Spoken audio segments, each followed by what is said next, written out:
guys, it's Jessica from Peace Love Books and Shame here with my December TBR for the first half of December, so it is my mid-month wrap-up. I apologize, I do not love this lighting. It's so hard filming with glasses on with a light when there's no light outside. So it's literally at 4:06. I got home from work, I had to get some gas on my way home, and it's so rainy and overcast outside that I just feel like I look like I'm in the dark, and then I can't really use my ring light as well because I don't want like huge glare on my glasses. So this is what we had to work with. I apologize for the lighting, but I have to film this today if I want to get it up when I want to get it up. Just gotta work around my full-time job schedule while having this channel. But I have 17 books to share with you. I think 18 books to share with you, and I'm 50 pages away from 2 more books, but I'm not going to include them on this because I'm not finished with them yet. So I will get to the 18 books I read. I read a ton of historicals and Christmas books, and I'm kind of burnt out on Christmas romances now. Like, I am not looking forward to reading more. So I only have one more I have to read of a Christmas romance for my Hallmark movie versus book series, but I think that's going to be my last Christmas romance because I've read so many that I'm just over them now. So I will go ahead and get to all the books that I read. So the first book I read was Wild Child by Eloisa James. This one I actually included it in my most disappointing reads of 2021. I give this 2 stars. I was so bored with it. Our heroine wants to be an actress or an actor, and she wants to be Hamlet, so she is able to do that, but the guy has already tried to court 2 of her sisters, and then he helps her be Hamlet. It's so boring. I can't even tell you the plot of this book. I didn't care about the characters, and it's just, what happened? How long was this book? 370 pages. I listened to the audiobook and I was just like, literally, this is so boring. I didn't care about the characters. She just really wanted to wear pants and be an actress. Okay, and so there wasn't a whole lot of family that I love in the Wild series. It was just like, okay, and I just didn't care. The conflicts like that were outside of the romance also I didn't care for. There was a controversy of the fact that she was born in an affair, and it was clear because she didn't look like her parents, and then he was the first son, but his dad is now claiming he had a child with his real wife before our hero, and so he was trying to get his other son to inherit the title instead of our hero, and I'm just like, I don't care. So 2 stars for this one, not a fan. I did forget to show you though, I have my Christmas sweater of the day. I wear one every day to school. I'm a teacher, and this one's mine today.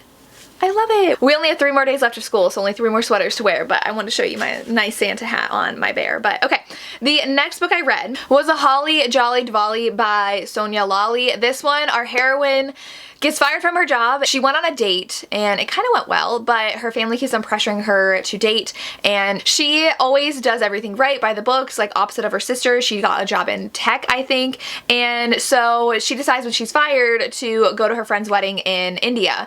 And what happens is she kind of falls for this musician guy, and it's super insta-lovey, and it's all about her friend's wedding, and then they like all go on a group honeymoon together. So I don't know how much I loved this, and she was literally like willing to change her life after knowing this guy for like 5 days. And so it was just interesting to me, and I didn't wholly love it. It was just okay. So I gave this one 3 stars. It wasn't everything I wanted it to be, and the insta-love just like really pulled me out of the story, so 3 stars for this one. Then I read Jingle Bell Bride by Scarlett Wilson. This one I gave 3 stars as well. It is coming out in my Hallmark book versus Hallmark movie series. I won't tell you what I thought about the movie, but in this one, our heroine's name is Jessica. She's a wedding planner, and she has to go to Alaska to find these flowers for her bride's bouquet. Last minute, her bride's getting married in London. She gets snowed in Alaska, stays with the guy who is in charge of the flowers, and it's their romance. He's very heartbroken. He lost his loved one, like, I don't remember if it was a wife or fiance, and so he has been like hiding in Alaska basically, and it's their romance, and she has a dream of opening a bookshop, and it was just okay. It was cute. It was just like a stereotypical Hallmark-esque romance that I didn't love, but I didn't hate. So I gave it 3 stars. And she got really mad at him for trying to support her dreams without talking to her. And I was like, he's being supportive. I don't understand why you're getting all angry and mad at him. So I gave this one a 3 out of 5 stars. Then I read A Christmas Bookshop, and this one is by Rachel Burton. This one ended up being super cute. I gave it 4 stars. Our heroine's a widow and she is helping like run her parents' bookshop, and she has not moved on. She's basically just hid behind the bookshop, and the new author in town, he is super successful. He's won awards. He is in town for an author event there, and they immediately like do not get along. They butt heads. He's super mean and stoic to her, but she also has a romance book club at the bookshop. They read romances and talk about romances that like we know, and she compares the hero to Sebastian in Devil in Winter, which was hilarious. And I gave this one 4 stars though, because I really love the romance and them healing, finding each other. He is divorced and he also lost his mother, and so he has a lot to recover from. She's still overcoming her husband's death, and they didn't get off on the right foot, but then there's a little bit of a conflict that comes into play that I didn't love his reaction to. I feel like it was just a cliche kind of reaction. I'm like, oh, this is gonna be a conflict. But other than that, it was a really cute Christmas bookshop romance that was perfect for the holiday season. This one I didn't feel like was cheesy or underdeveloped. I really love the romance and them going on dates together and the bookshop atmosphere.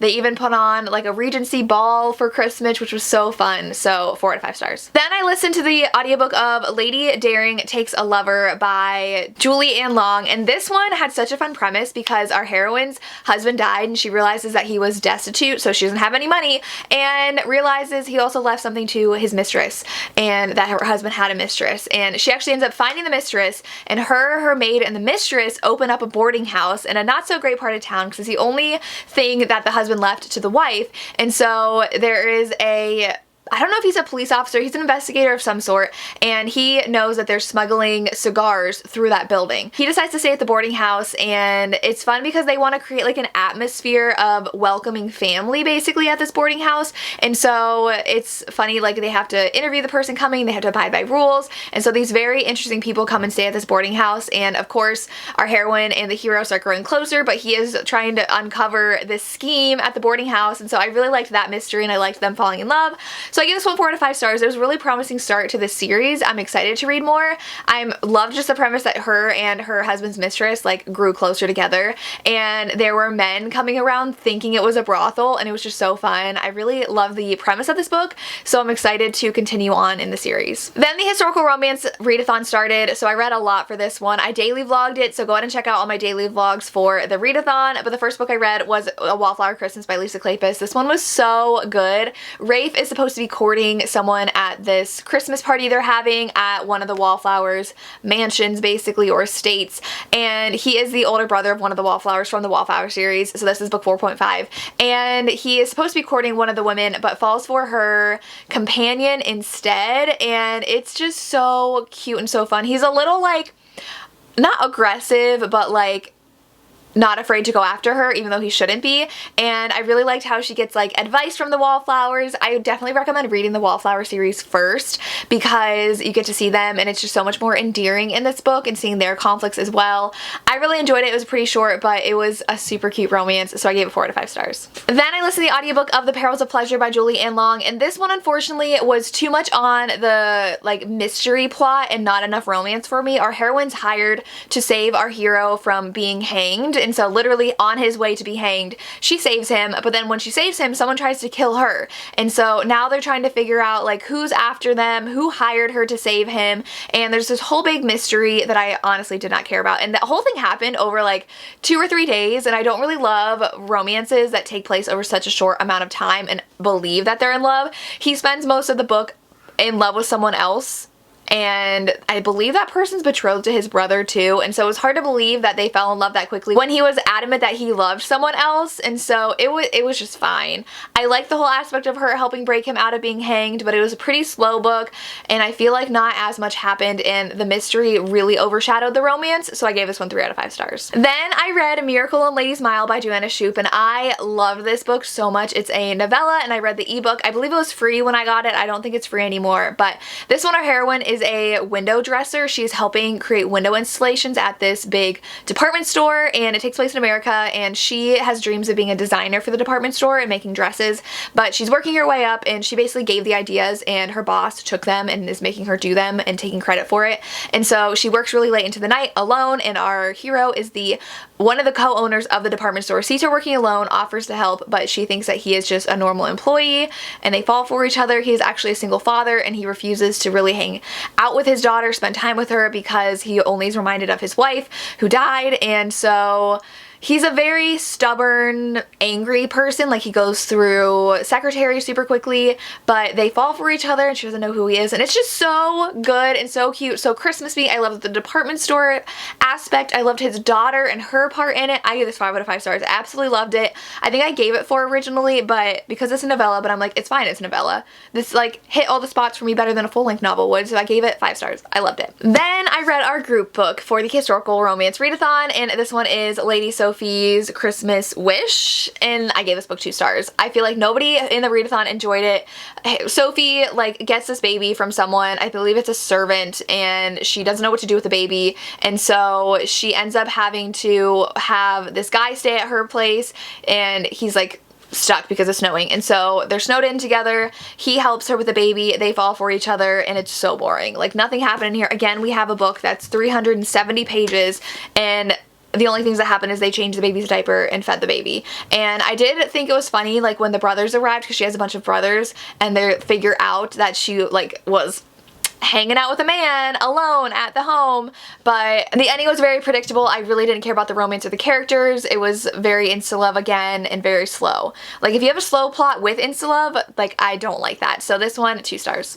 But then I read The Princess and the Rogue by Kate Bateman, and this one, so good. Our heroine is Anya, but it's pretty much like an Anastasia retelling. She ran away, and she was going to be forced into marriage by someone, so then she ran away and faked her death, and so now she's in London, and she has this job of a companion to this older woman, and the older woman's nephew, I think, I don't remember their relation, but her relative, he is a Bow Street worker. I don't know what to call him either, but he is trying to help find who this Russian traitor is, and she knows who it is, but that's why she's running.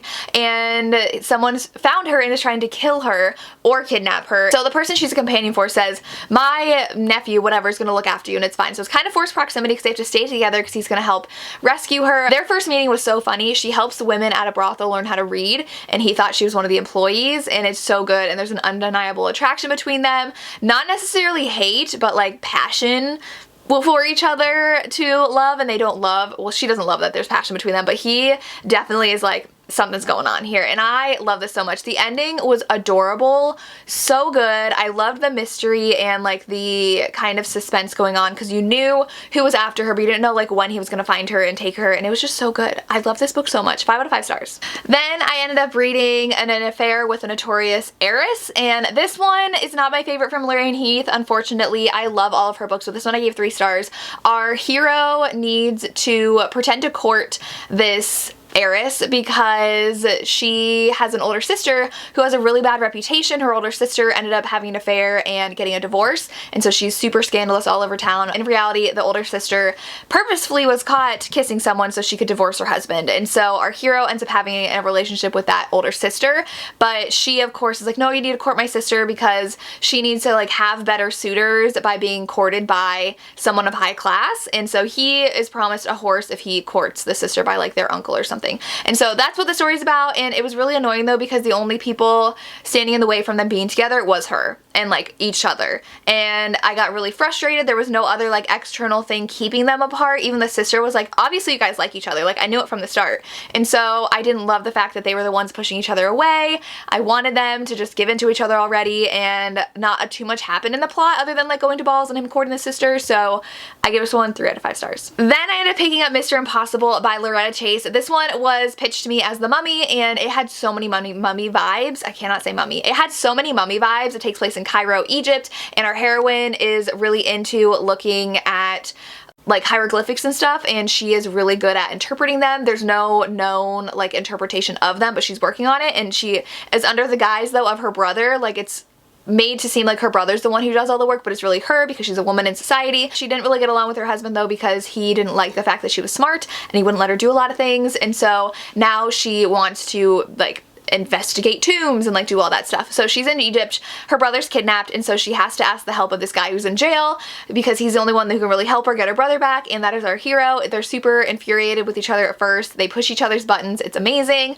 I loved it. So much intrigue and such a good romance. I will say though, because this is in Egypt, the Egyptian people are really not portrayed well at all. It's very much like European white savior, and they make fun of the Egyptian culture and their beliefs, and it's seen as like very primitive, and I didn't love that. They were like, well, they can't be saved because they don't believe in medicine and they just let people die, and I didn't love the representation of the Egyptian people whatsoever in this book. So I did give it 4 out of 5 stars, but like the romance was just amazing and I loved it. 5 out of 5 stars for the romance, but overall as a book I'm giving it 4 stars. Then I read one of my new favorite historical romances, and that is The Perks of Loving a Wallflower by Erica Ridley. This book is just magical. This one is a Sapphic romance. It is Tommy and Philippa's book, and Philippa is being pressured by her mother to find a good match, and Tommy has had a thing for Philippa for a while now, and she doesn't know how to approach her, but Tommy is like a master of disguises. So Tommy dresses up as this baron who is supposedly the nephew of their deceased adoptive father, and she dresses up as a man and pretends to court Philippa. And what I loved is the fact that Tommy is upfront with Philippa pretty early on about her true identity, so it's not like that caused them to not be together at the end, which I really appreciated. Philippa is such a sweet character, and she just doesn't ever have a passion with anybody until she becomes friends with Tommy, and then she realizes that like they really do have a connection, and it's so good. There's a really honest conversation about Tommy's identity and who Tommy really feels comfortable as, because Tommy can put on so many different characters with her disguises, and it was so good. And then Philippa having to deal with her family and what would happen if she didn't marry a high-class person and what that repercussion would be for her family. I love the found family aspect. Philippa really finds a family with Tommy's family, just like the hero in book 1, and they set up book 3 so well, and I just loved everything about this book. 5 out of 5 stars. If you have not read this book yet, please pick it up. Then I picked up My Highland Warrior by Miriam Minger. I listened to this on audiobook, and this one was just okay. I gave it 3 stars. Our heroine pretends to be mad. She's known as Mad Maggie because her sister got married to someone very brutal and died by his hand, and so she is terrified of marriage and intimacy, and so she pretends to be mad so no one will marry her, and the hero decides to marry her for her dowry because his clan really needs money, and so he marries her, and she still acts mad for like 60% of the book. So there's really no connection between them because she doesn't have an honest conversation with him until 60% into the book,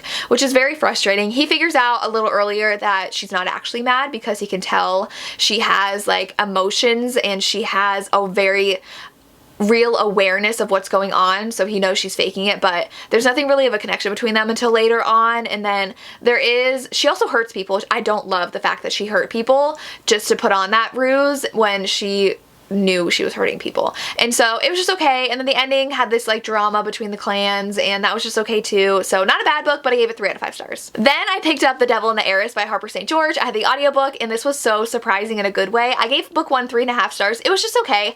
This one I gave 5 stars. It was so good. Our heroine has a lot of suitors. She's an American heiress, just like her sister was, and our hero really wants to marry her for her money, but he's also very intrigued by her. And so there's a lot going on at like balls and stuff, and he approaches her dad to ask for her hand, but he's had so many people confront him with like deals to marry her, and our hero knows he's not like at the top, and so but they get along so well, and someone else is trying to ruin her to get married to her. So our heroine is like, no way, Jose. So she decides to run away, and he decides to help her but take her to Scotland to get married, and she doesn't know that. She thinks he's helping her go somewhere else, and so then they fall for each other, and then he realizes, wow, I'm being an awful person. This is a huge mistake. I can't ruin her life without her consent. And so it was so good. I love the ending too. I do think he needed to do a little bit more, and like the ending wrapped up a little quickly, but I just really enjoyed this book. It was such a good audiobook to listen to. I flew through it. I'm so happy that I love this one. 4.5, 5 stars. Definitely recommend getting to this one if you felt okay about the first book. He's also a fighter, and he has a limp, and I just love that about his character. And there was a caretaking scene too because there was an accident, and it was just great. Then because Lacey brought this up in our live show for the Historical Romance Readathon, I decided to pick up Her Pretend Christmas Date by Jackie Lau. I think I give this one 4 stars, more like 3.5. This one is a fake dating Christmas romance. Our hero and heroine have a blind date. She is super judgy though. I did not love how much she judged him on every little thing. Oh, you don't like mayo? That's weird. oh, you don't want to eat tacos because they're messy. That's weird. You carry like a stain remover pen in your pocket. That's weird. You're so uptight. Look at your tie. And I'm like, you are so rude. She was so rude to him. And I really did love how judgy she was, but she told her parents the date went well. So she was like fake dating him without him knowing for months, and then decides to bring him home for Christmas. And I really liked how they started liking each other and fake dated, and the ending was really fun though. So I think I did give this 3.5 stars because I didn't love the heroine, but I think I rounded it up to 4 because it really was really cute how they fake dated. It's a novella. It was a really short audiobook, but I just thought it was really cute how they spent more time together, and they had to share a room together, and he like slept on the floor and she took the bed, and I thought it was so cute because apparently they had been dating for months, and her sister was a little bit wary though. She's like, he seems too perfect, like someone you try not to date. So I thought it was fun, a fun Christmas novella that I would recommend. Then I read the Ravished by Romance pick this month, which is The Trouble with Mistletoe by Jill Shalvis, and this one was at the point where I was like burnt out on historical romances, so I didn't love this one. It is our heroine asked the guy to the dance in high school, and he stood her up, and she was a freshman, he was a senior, he was a jock, and so he shows up at her pet shop asking for her to watch his grandmother's cat, and he now like has to take care of that cat, and he like renovates houses, and she's doing her shop, and it was okay. I feel like he did not grovel whatsoever. Like, she was so heartbroken over what happened in their past, and he's like, oh, I don't remember, and it like just like skipped over, and I was like, what was the point of having that if you're not gonna like really do anything to address it or like make it okay? And he was like so adamant that he would never get married or fall in love because he had his heart broken before, because he wanted to propose to his college girlfriend and she like dumped him, which is a little frustrating. I feel like there needed to be more to his character than that. So I gave this one 3 out of 5 stars. I also didn't love like the whole diet talk. They constantly talked about like what they were eating and how bad they felt when they were eating it, and he even said like she was 10 pounds away from being thin or something, and I just did not love the body talk in this book. It just kind of rubbed me the wrong way, so I gave it 3 out of 5 stars. Then I read When the Marquess Falls by Lorraine Heath. Guys, this novella made me cry. Oh my goodness, this is book 3.5 in the Hellions of Havisham series, or 4.5, I don't remember. But he had a son, he adopted all the other sons. This is where the Earl takes all is in this series. Like, the boys, we know, have no parents, they died, and we know his son doesn't have a mom because she died in childbirth. This is his romance with his wife, who we know dies in childbirth, and we know haunts the house. I love this series, but this book just broke my heart. They're friends to lovers, they were childhood friends and fall in love. She's a baker's daughter, he's the son of a marquess. It's just so good. I just cried, and I was like, I know she dies, but like I'm in denial that she's gonna die because that's the plot of the series in general, and just like the foreshadowing they have to what we know goes on in the other books broke my heart. And it was such a good friends to lovers romance. 5 out of 5 stars. One of the best novellas I've ever read. I loved it, but only read this after you read the series because it just makes so much more sense once you read it after the whole series. The last one I read is actually another novella by Lorraine Heath, and this one is the one after the Notorious Heiress one that I had read. This one is Gentlemen Prefer Heiresses by Lorraine Heath, and this one I think I gave 3.5 stars. Like, I didn't love this again like the previous book. It is the sister's book that he was courting in that book, so it's her book in this book, and it is actually his brother, and it's just okay.